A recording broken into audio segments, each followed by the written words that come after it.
What's good, guys? Welcome back to my first anime review on the channel. Today we'll be doing a very underrated yet extremely interesting anime called Deadman Wonderland. Um, so yeah, sit back, relax, enjoy, get some snacks, Sour Patch Kids, whatever. All right. So before I get into the review, I just want to go over kind of sort of summary of how this is gonna work. So first, I will be talking about the anime opening and ending.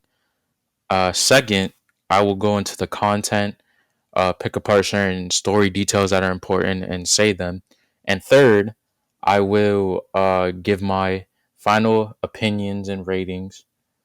Fourth, I'll rate it from 1 to 10. And fifth, I'll put it on a tier list. And yes, this tier list is my own custom tier list. So if you don't agree with it, don't get mad. But without further ado, let's get into the actual video, the bread and butter.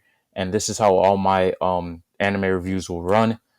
But yeah, let's just get into Wonderland on episode one.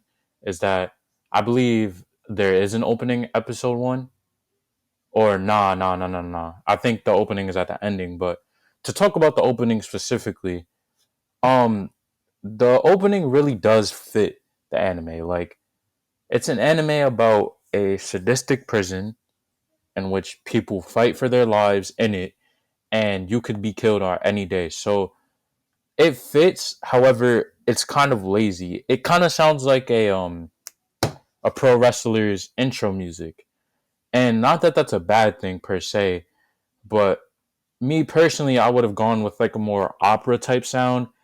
And when I say opera, I don't mean like like elf, like Neon Genesis ending, or like anything like that. What I mean is, when I say opera, I mean like Attack on Titan opera, like children's opera choirs. Like if they would have went with some Future Diary opening, that one probably would have fit better than what they picked.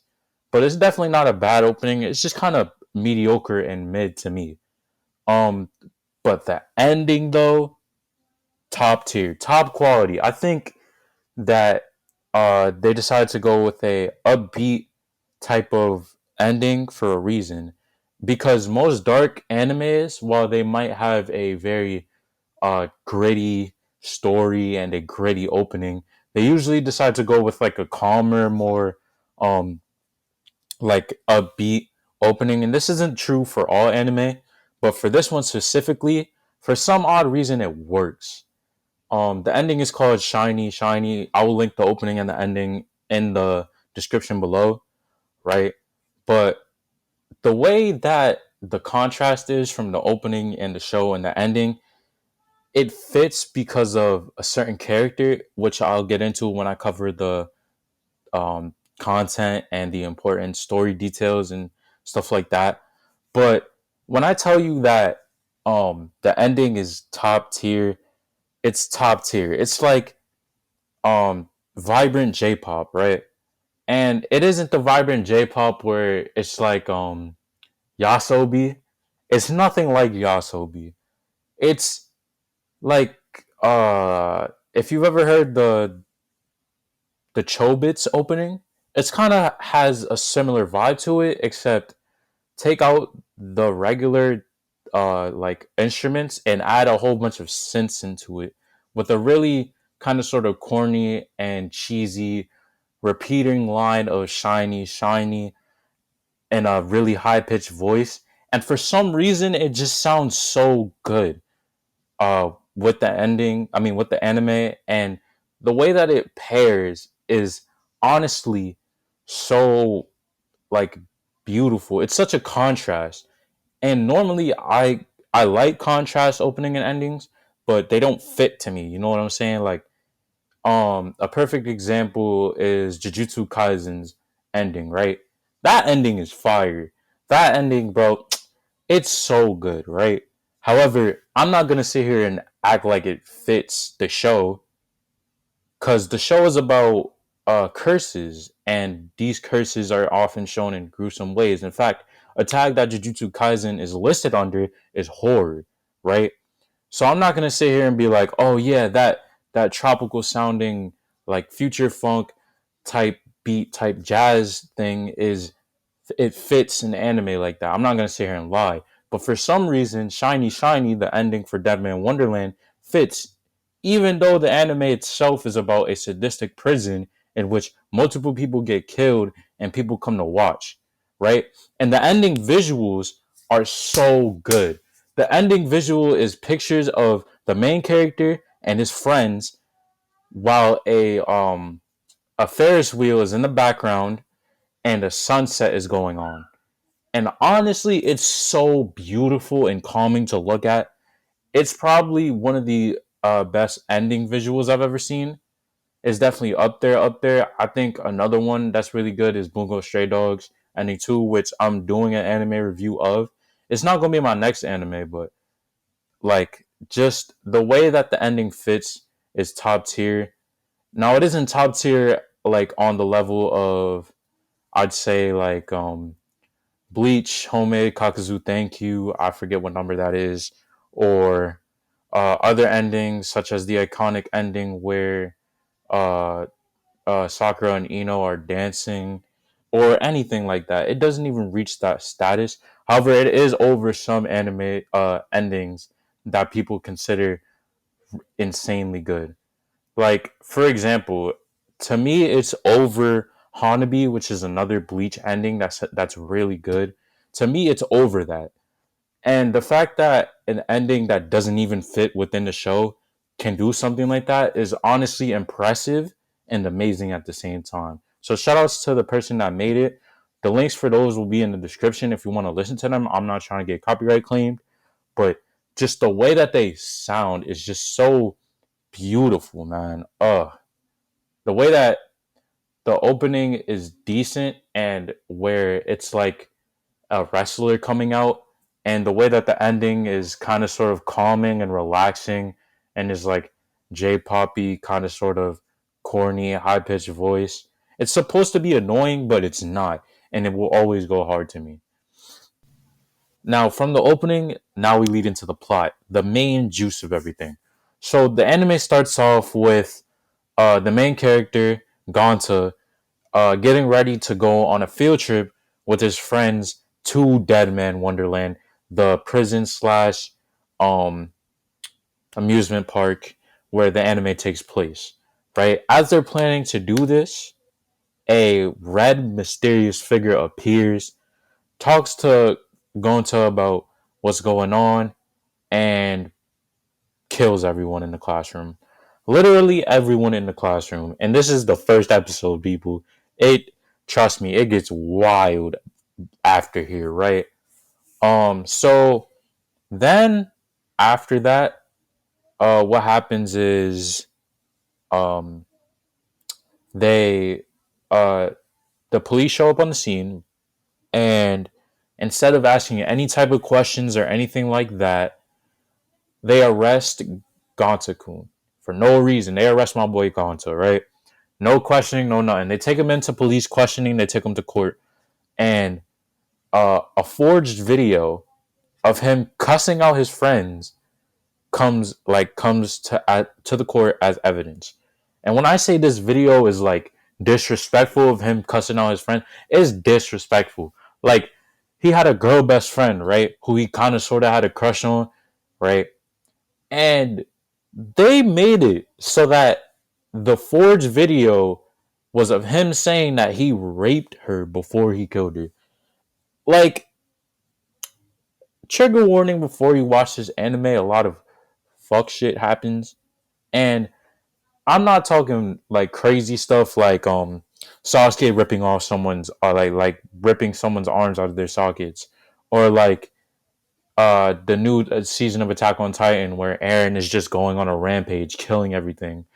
And I'm not talking about plot twist crazy, while there is some pretty unique and cool twists thrown in there. Now, I'm talking like it just gets more and more messed up. And keep in mind, I'm still on the first episode. I ain't even move on to the bread and butter, which is around episode 6, 7, episode 15, 16, and the final arc, right? Because I can't talk about the whole anime here, but I can talk about key moments such as episode 1, the last episode, and some other amazing plot points here and there, right? So Gonta, right? He arrives to the prison, right? And the first thing he sees while working there is this white-haired girl with like red spots to kind of look like the Target logo. That is Shiro. Shiro is one of the greatest female characters in anime history to me.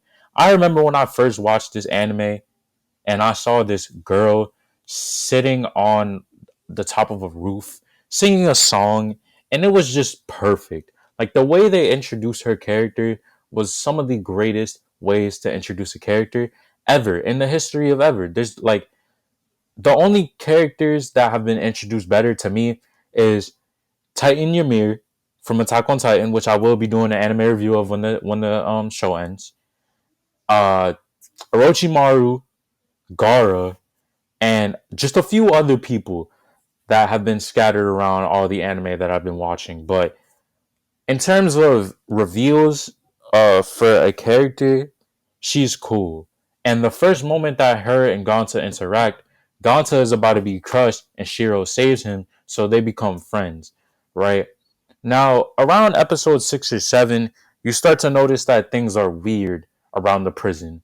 As in, around this episode, it's either like 4 or 5, 6 or 7. Just as the anime progresses, you start to realize that this isn't an ordinary prison. Like you knew it wasn't, but you didn't know the level of fuckery that this prison was on, right?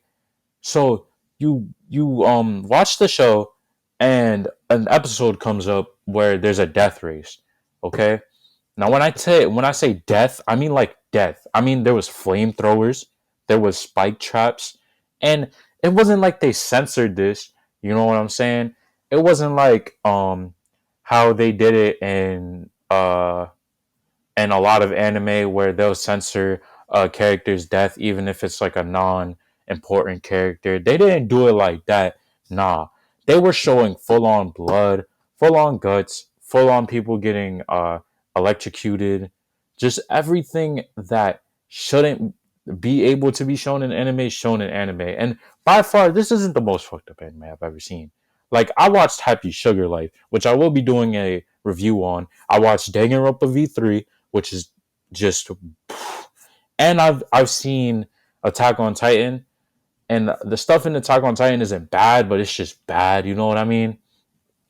But this stuff is like wild. It's a literal death race in the beginning of the show, right? But as you go on, you start to notice that this prison is weird, and that there's something insanely strange about the prison. So then Gonta, right? One day he's just doing something. I forget exactly what he's doing, but he realizes that he has this power to take his blood and move it. And this is called Branch of Sin. Now, everyone who has Branch of Sin is put in a special cell block below the prison. And when you get to that arc where everyone is below prison, the show becomes crazy. As in, it starts to reveal stuff that just blows the head off of this insanely sadistic prison. For example, uh, when we first get down there, right, we meet everyone else, and we meet this character, this big and strong dude that has a branch of sin. I can't remember his name, but he kind of sort of picks on Gonta. He thinks he's weak, right? So when they go in, they fight. Gonta comes out on top barely because he just realizes that he can use ranged attacks, right? And that isn't even the first time they meet. No, the first time they meet is when they're down in the thing. After Gonta discovers he could use his powers, him and Shiro fight him because he thinks that it's the person that killed his friends, but in reality it isn't. So, they fight, and he's like, "I'm not even that. We could just fight at our match, right?" And the real sadism of this prison comes when we get to this arc of the special cell block, in which they take two Branch of Sin users and put them together to fight. Now, the first fight is Gonta. The first fight we see down here from Gonta is Gonta versus the dude that he was fighting, who he thought was the Red Man. Again, can't remember his name. I'm sorry, but he fights him and he wins, right? So they befriend each other after the fight, and he's like, "Okay, cool. I beat my friend. It was a friendly thing. Nothing's happened." But then a post game show pops up on his TV. So of course he watches it like any curious person, and he realizes that his new made friend is like bound down by some metal things, some metal restraints, right? So um he spins a wheel, a mysterious wheel, and he lands on Eyeball, right? And so without even thinking, this sadistic prison doctor cuts out this man's eyeball and makes him lose it for the rest of the series in front of Gonta, which makes him throw up. Now, while this is happening, while Gonta's throwing up, all that, Shiro is sneaking around and evading guards and stuff like that. And then her red symbols on her thing, they all turn purple. And then she goes into this ultra powerful mode and ends up exploding part of this forbidden block. And one of the characters that we meet early on, I also forgot his name. He's befriends Gonta even before Shiro does. And no, Shiro does first. And then what happens with him is he's trying to sneak around to try to find his sister. Now, peep game, we don't even know who his sister is yet, right? But then uh, we run into his sister in the form of this girl who's in the forbidden block getting bullied by this big brute thing, right? Now, this big brute, he eats anything. Like, man, Gonta gave him a tray and he ate the tray, right? So then Gonta grabs a girl, they hide in the room. The girl explains how she got her branch of sin and what happened and how her dad used to abuse her. The way where Branch of Sin comes from, by the way, is there was this huge explosion in in Japan at the time in the area that the show takes place, which is how the characters got Branch of Sin. But right, so they're talking about how they have the Branch of Sin, and my boy Gonta feels something for her. So when they go to fight, he doesn't expect her to put up a fight at all. But guess what? There's a twist, and that twist is that the girl the whole time is not only the guy's sister, but she's sadistic as well. She's messed up. She voluntarily killed her parents because her mom left her there in the collapsing building. And that's when she unlocked her branch of sin. And then when her dad came out, the cut to see what happened and found out that she killed his wife, aka her mom, he obviously got mad, so he beat her up, and then she killed him. And at the court trials, right, she was trying to act all innocent, like, and she was trying to defend her brother, saying that her brother thought that my brother thought that I was all too innocent to kill my parents and too innocent to do everything, but she reveals it during the fight, and he actually ends up um kind of sort of distracting her enough during the fight to headbutt her in the head. And then he calls out to everyone watching them that this is the last straw. They're not going to take it anymore, right? So she loses. And then after that arc, we come to the final arc, which, in my opinion, is probably the best arc in the show, is the final arc. Now, listen to me. There's not a lot of shows which their final arc is the best arc. For example, Yu Yu Hakusho, in my opinion, the Dark Tournament is the best arc.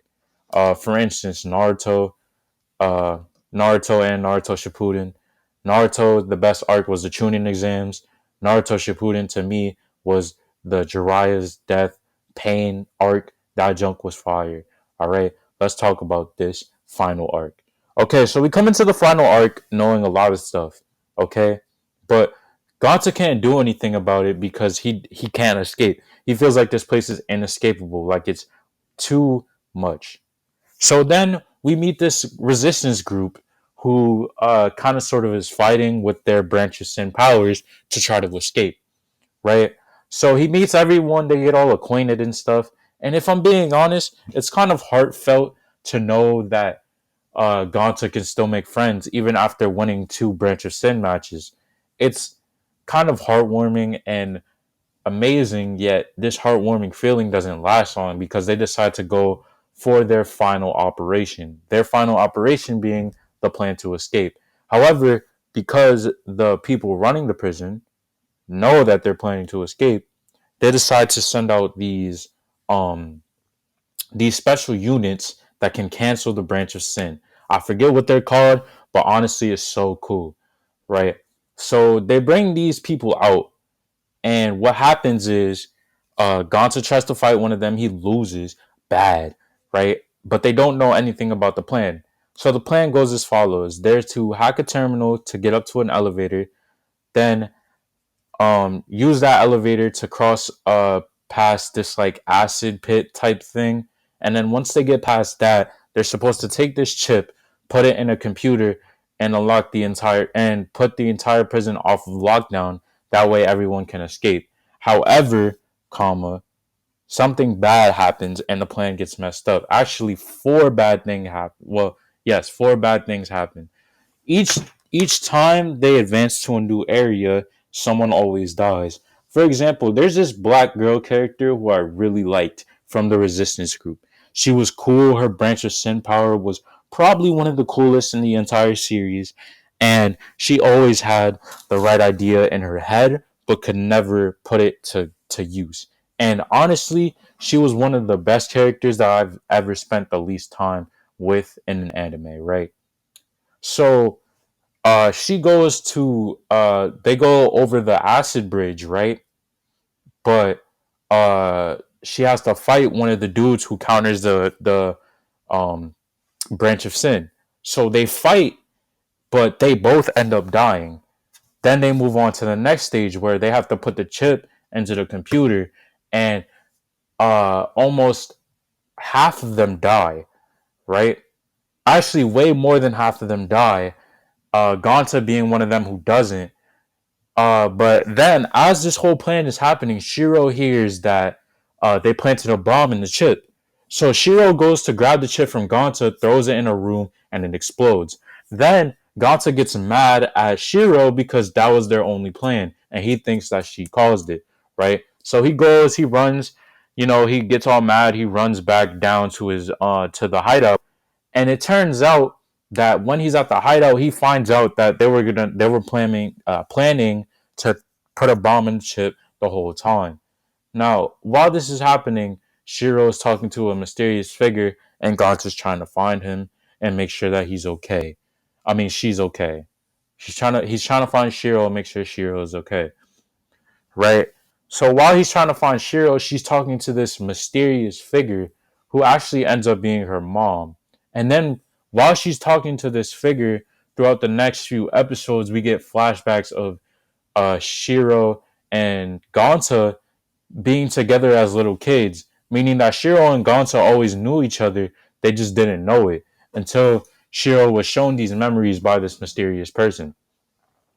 But as we move on from this, we get to the final battle, which is Shiro versus the most powerful dude, and then we get his backstory as they're fighting. The most powerful dude that can counter the branch of sin wants to kill everyone in this world to cleanse them of their sin, meaning that he has a vendetta against everyone because one day, uh, when the branch of sin earthquake hit, people were there, but they were making fun of him for trying to take care of a cat, and they end up letting the cat die. Meaning that if they would have saved him and the cat, then everything would be fine, and they wouldn't have to deal with what happened. So they fight the leader of the resistance, Gonta, and one other person. They go and fight him, right? But then the leader of the resistance gets a hole blown through his chest, and he remembers his ex-wife, who he ended up killing because of a love affair that she had with the same dude who was a part of that. And I think that's honestly one of the best twists ever. Was that he himself, the leader who said that he was here on false charges, was lying the whole time. Then when he gets a hole blasted through his chest, Gonta gets one too. But the thing that really sets him off is his second in command gets a shot blown through her chest too. He looked at his second in command as if she was a second wife. He loved her that bad. So he gets back up, fights the dude, beats him, and kills him. But he dies in the process. Gonta ends up getting healed by the same girl who he had to fight. That's kind of a sadistic serial killer. And the anime ends with Shiro singing that same song of that she sung when we first met her, that woodpecker song, and Gonta chilling, asking, "Hey, do you think we'll ever get out of here one day?" And then the ending plays. Now on to my final opinions on this anime and why I believe that it is one of the most underrated anime of all. All right, on to my final opinions. I think that this anime is underrated for one simple fact, and that's just because not too many people have heard of it. Like a lot of people have heard of Attack on Titan now recently, Promise Neverland now recently, Beastars, all these new anime that are coming out. But uh, I guess not a lot of people heard of this anime specifically. Uh, and I feel like it's criminally underrated. This show has some of the greatest plot twists of all time.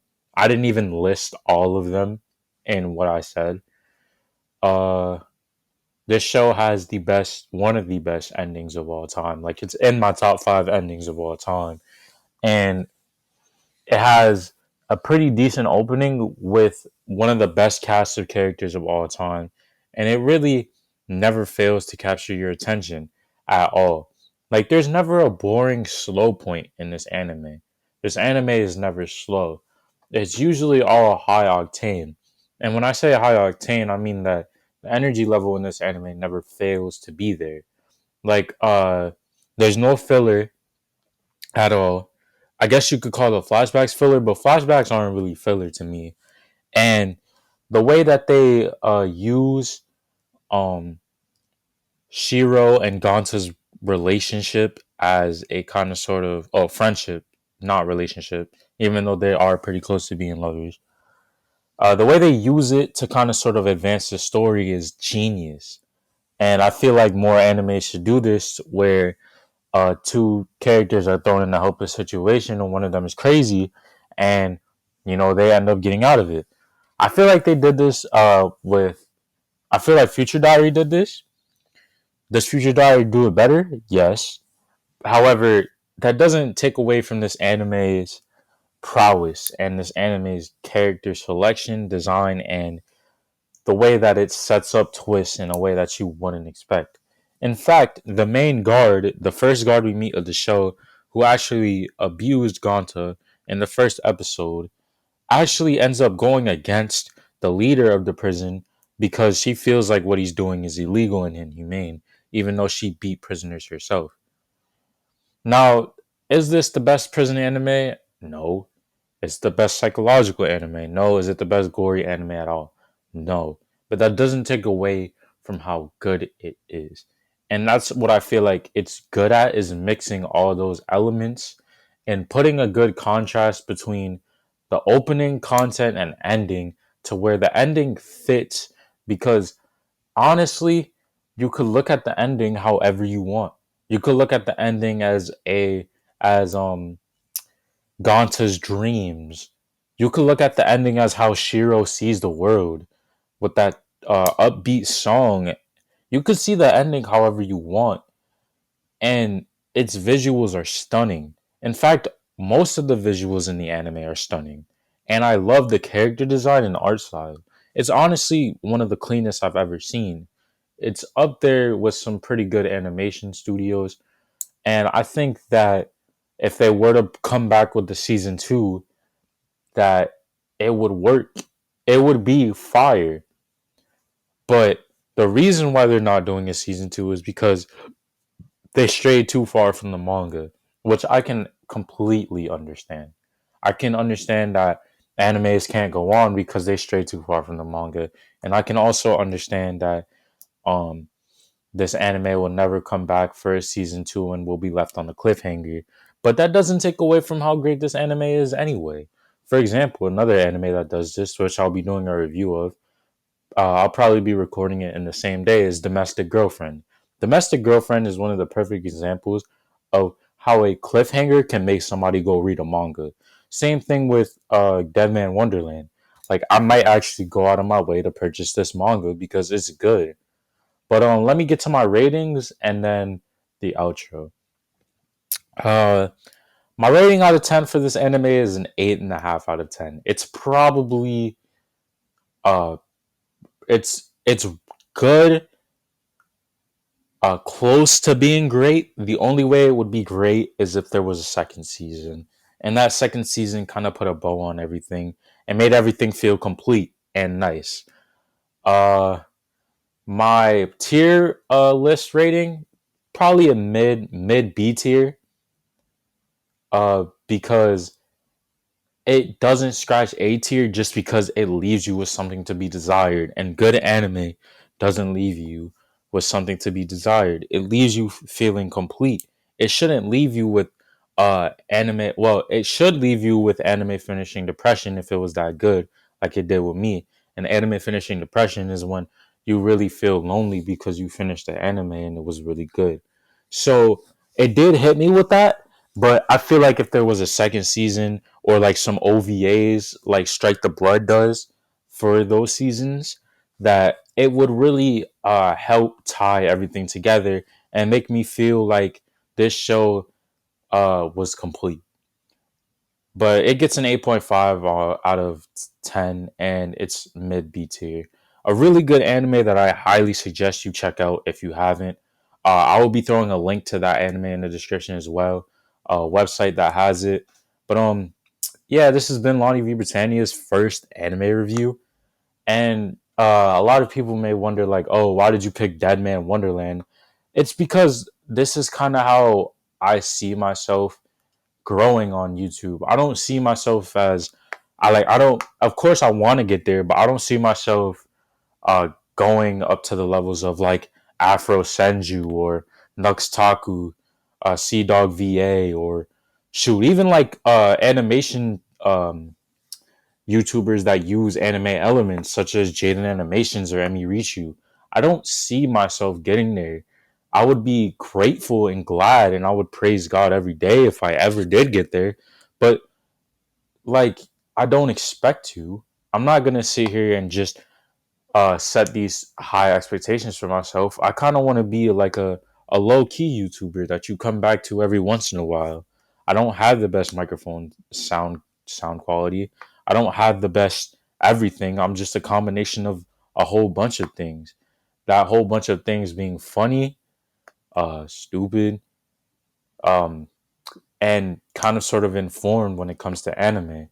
Being able to tell a clear picture about an anime and try to persuade you to watch it. I don't think I'll ever come close to Sumo Gaming. I don't think I'll ever come close to Afro Senju. Um, I don't think I'll ever come close to anyone big, any of my inspirations like iBerleezy or Berleezy games, Dashi games, Corey Kenshin. I don't think I'll be able to ever reach their status, but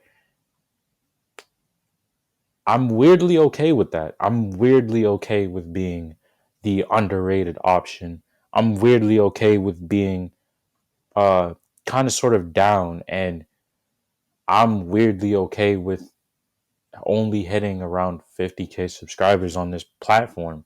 I don't need to be the biggest. I don't need to be the strongest. I don't need to do anything. All I need to do is sit here and enjoy my job. And that job is watching animes and getting them to you in short and uh, very watchable ways. But this is all I gotta say, man.